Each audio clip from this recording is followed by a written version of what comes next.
ہمارے استاد بزرگوار حضرت آیت اللہ جوادی آملی دامت ظل العالی چند دفعہ یہ ان عظیم استاد نے، بہت عظیم شخصیت ہیں، اگر ہمارے استاد نہ ہوتے تو تھوڑا تعارف کرا دیتے آپ کو کہ کیا، کیونکہ عموماً اپنے استاد کو سارے ہی پھر بھی آپ فرما دیں ہمیں ذرا پہچان ہو جائے۔ آغا کراتی ایک بہت مشہور مبلغ ہے، خدا حفظ کرے، انہیں بڑی مؤثر تبلیغ کرتے ہیں، شیخ محسن کراتی ایران میں ہیں۔ وہ فرماتے ہیں کہ اگر یہ جوادی آملی یورپ میں ہوتے، مغربی دنیا کے پاس ہوتے، تو ہر روز آغا جوادی آملی کے افکار و نظریات اور ان کی شخصیات پر ہر یونیورسٹی میں ایک بڑا سیمینار انٹرنیشنل ہو رہا ہوتا۔ اس سطح کی شخصیت ہیں، یہ وہ شخصیت ہیں جنہیں امام خمینی نے اپنا سفیر بنا کے بھیجا تھا گورباچوف کو پیغام دینے کے لیے، انہیں بھیجا تھا، دعوت اسلام جو گورباچوف کو دی اس میں انہیں بنا کے بھیجا تھا۔ اور اس میں جب یہ تشریف لے گئے خود واپس آ کے انہوں نے بتایا کہ گورباچوف نے یہ سمجھا کہ ہم ڈپلومیٹ ہیں۔ اب امام کی بھی دیکھیں ظرافت کہ امام نے ڈپلومیٹ نہیں بھیجا، ایک ایسے شخص کو بھیجا جو ڈپلومیسی جانتا ہی نہیں ہے، صرف قرآن جانتا ہے، صرف دین جانتا ہے، ڈپلومیسی جانتا ہی نہیں ہے۔ انہیں بھیجا، انہوں نے ملاقات کا جو ظاہر ہے ایک بہت بڑی سپر طاقت کا آخری امپراتور تھا گورباچوف، اس نے آدھا گھنٹہ ریکمینڈ کیا ہوا تھا اس کے لیے کہ آدھا گھنٹہ اس وفد کو ملاقات کا ٹائم دینا ہے۔ تو اسی طرح جیسے ڈپلومیٹ آتے ہیں جاتے ہیں اور اپنا وہ سفارت نامہ یا اپنا دعوت نامہ دیتے ہیں، پھر اس میں شکریہ ہوتا ہے، وہ بعد میں وہ کھلوا کے پڑھتے ہیں۔ اس طرح انہوں نے ہاتھ آگے بڑھ، جب یہ ملے جا کر الیک سلیک ہوئی جو آداب تھے ملنے کے، اس کے بعد کہتے ہیں کہ استاد معظم گورباچوف نے ہاتھ بڑھایا کہ وہ دیں، تو انہوں نے نہیں دیا، پیچھے کر لیا وہ پیغام امام کا۔ خوب جو ساتھ تھے انہیں تھوڑا سا احساس ہوا کہ یہ تو ڈپلومیسی کی دنیا میں یہ اچھا کام نہیں ہے کہ ایک ملک کا سربراہ، وہ بھی سپر طاقت کا سربراہ، وہ امپرر ہاتھ بڑھا رہا ہے پیغام لینے کے لیے، اور یہ مولانا پیغام پیچھے کر لیا، انہوں نے نہیں دیا اس کو۔ اور ساتھ انہوں نے نہ صرف یہ کہ دیا نہیں، بلکہ اپنے مترجم کو کہا کہ اس کو بتاؤ کہ میں ڈاکیا نہیں ہوں کہ تمہیں ڈاک دینے آیا ہوں، میں ڈاکیا بن کر نہیں آیا ہوں، مجھے کہا گیا ہے کہ یہ، اس وقت تک انہوں نے بھی نہیں پڑھا تھا، پہلی دفعہ انہوں نے بھی کھول کے، چونکہ حق نہیں تھا راستے میں کھول کے پڑھنے کا، حق نہیں تھا، یہ خود انہوں نے بھی نہیں پڑھا ہوا تھا۔ انہوں نے کہا کہ خود ہمیں بھی نہیں پتا، لیکن ہمیں یہ کہا گیا ہے کہ یہ پیغام آپ نے ان کو سمجھا کے آنا ہے۔ انہوں نے کہا کہ آپ یہاں بیٹھو، میں پیغام کھولتا ہوں، میں پڑھتا ہوں پیغام، آپ کے سامنے اس کی تفسیر کرتا ہوں، جہاں تجھے سمجھ نہ آئے تو سوال کر کے مجھ سے پوچھ، وضاحت چاہنا مجھ سے، میں تجھے بتاؤں گا۔ مترجم یہ ترجمہ نہیں کر رہا تھا شرم سے کہ یہ غیر ڈپلومیسی کی دنیا میں غیر مہذب بات ہے یہ کہ ہم ایک سپر طاقت کے سربراہ کو یہ کہیں کہ یہ ہم تجھے پڑھانے آئے ہیں، سمجھانے آئے ہیں، ایک معلم آیا ہے تجھے بتانے کے لیے۔ استاد معظم فرماتے ہیں میں سمجھ گیا کہ یہ مترجم نہیں کرنا چاہتا ترجمہ اس کو، تو ان کے ساتھ جو بندہ تھا انہوں نے اس کو کہا کہ جو کچھ میں نے کہا ہے وہی الفاظ کے ساتھ ان کو ترجمہ کرو۔ انہوں نے ہو بہو انہی الفاظ کے ساتھ ترجمہ کیا، گورباچوف کا چہرہ سرخ ہو گیا، لیکن اس کے باوجود اس نے بھی بڑائی کا ثبوت دیا، بڑے پن کا ثبوت دیا، اور کہا کہ ٹھیک ہے، بیٹھ گیا، پھر نہیں مانگا پیغام، میز کے اس طرف بیٹھ گیا، اس طرف استاد بیٹھ گئے، اور انہوں نے پیغام کھولا، اور جس طرح ایک استاد شاگرد کو پڑھاتا ہے اسی طرح انہوں نے ایک ایک سطر کھول کے بسم اللہ الرحمن الرحیم اشارہ انگلیوں سے کر کے کہ اس بسم اللہ کا یہ معنی ہے، پھر اس کے بعد خطبے کا معنی کیا اس کا یہ معنی ہے، اور ساتھ پوچھتے بھی تھے کہ سمجھ آ گئی، یہ دوبارہ تکرار کروں؟ گورباچوف جب کہتا سمجھ آ گئی ہے پھر اگلی سطر پہ چلے جاتے۔ ایک ایک سطر کا ترجمہ کر کے سمجھا کے تفسیر کر کے 2.5 گھنٹے لگے، آدھے گھنٹے کے بجائے 2.5 گھنٹے لگے۔ اس عظیم شخصیت نے وہ امام کا پیغام ان کو تفسیر کر کے سنایا اور کہا کہ میری یہ رسالت تھی، میرا یہ فریضہ تھا، تمہاری ڈپلومیسی آداب کی اگر خلاف ورزی بھی ہوئی ہے تو یہ میری سفارت یہ تھی، میں نے انجام دی ہے۔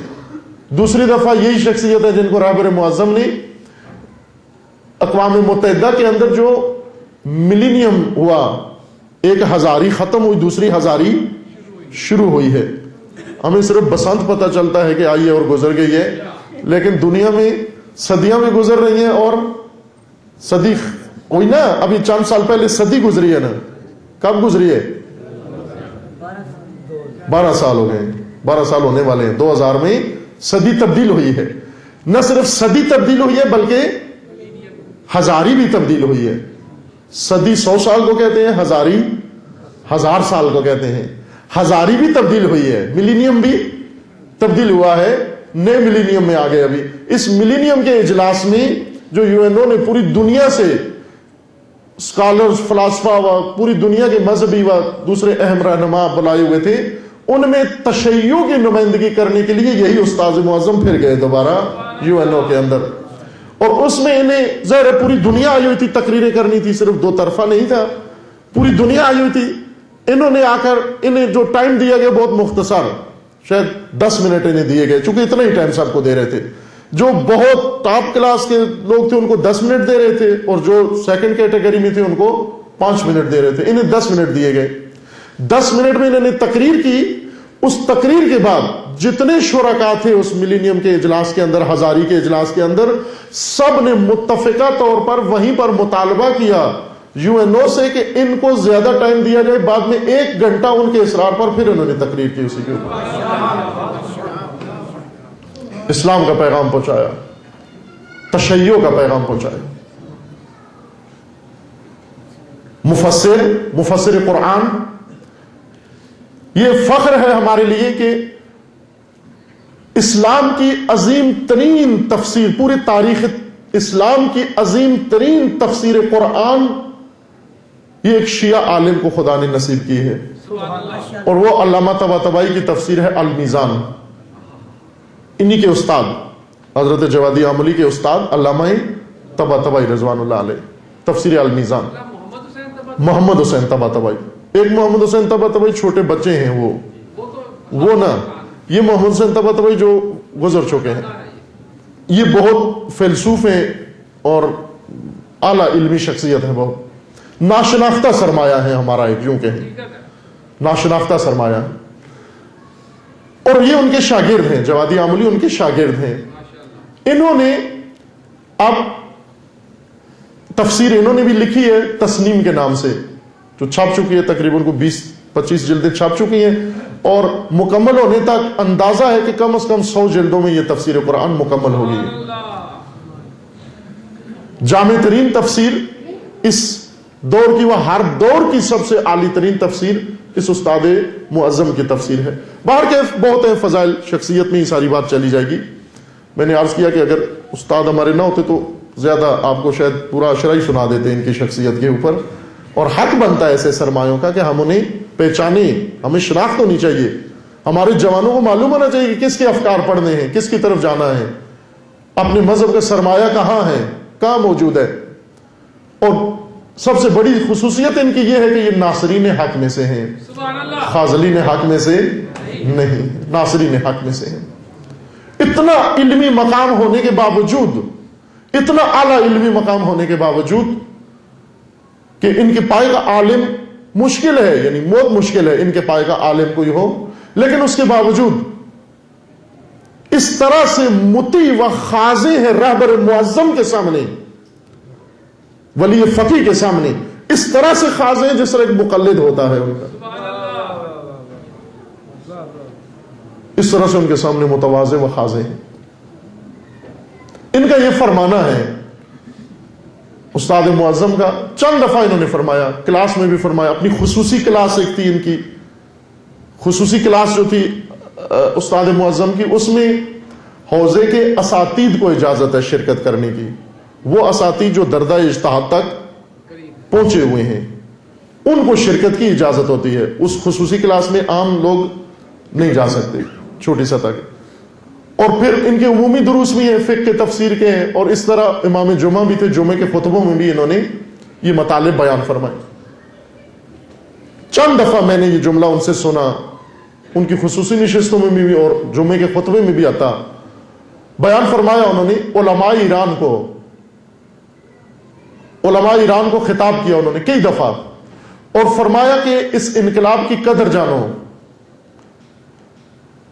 اور وظیفہ شناسی اور فریضہ شناسی کرو، جو فرائض تمہارے بنتے ہیں وہ ادا کرو۔ اگر تم نے فرض شناسی نہ کی،